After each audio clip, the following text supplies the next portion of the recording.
Hello, and welcome to Ignite Church Daily Devotionals. Today I'm here to talk to you about the story of Peter walking on the water. So they had just finished Jesus teaching and feeding the 5,000, and Jesus sent the disciples out in a boat into the Sea of Galilee so that he could go up and pray alone. The disciples were out there, and the Sea of Galilee is known to be kind of troublesome and violent sometimes, and so the waves and the wind had kicked up, and they were in the boat, and Jesus was not with them. And all of a sudden, Jesus began to walk to them on the water, and they thought he was a ghost. They became instantly afraid, and he said, "Don't be afraid, it is I." And starting at this is Matthew 14, starting at verse 28, this was Peter's reply to him. He said, "Lord, if it's you, tell me to come to you on the water." And Jesus said, "Come." Then Peter got down out of the boat, walked on the water, and came toward Jesus. But when he saw the wind, he was afraid, and beginning to sink, cried out to the Lord, "Save me, Lord, save me." Immediately Jesus reached out his hand and caught him. "You of little faith," he said, "why did you doubt?" And when they climbed into the boat, the wind died down. Then those who were in the boat worshipped him, saying, "Truly, you are the Son of God." There's a few points that I want to make about this story, this account. First of all, Peter was the only one that had enough faith to say, "Lord, let me walk on the water." The rest of the disciples didn't say a word. He saw Jesus walking on the water, and he immediately wanted to do great things for God.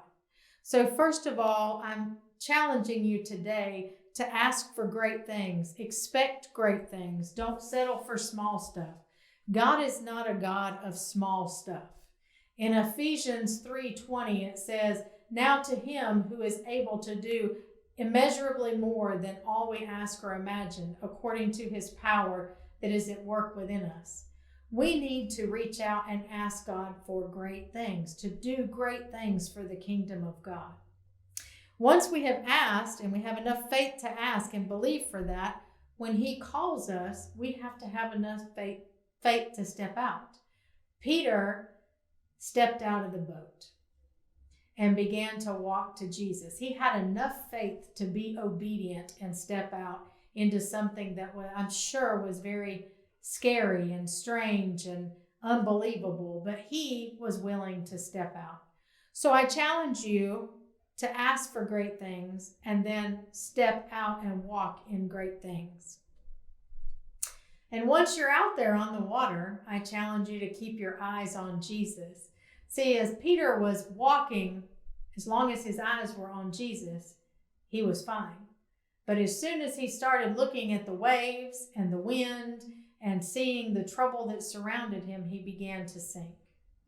So I challenge you to keep your eyes on Jesus as you are walking in great things.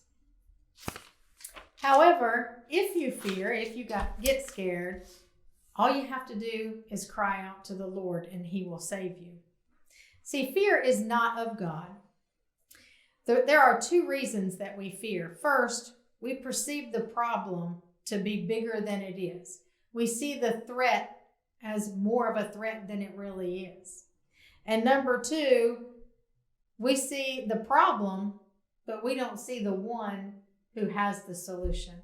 And we don't see how big the one is that has the solution, and that is Jesus.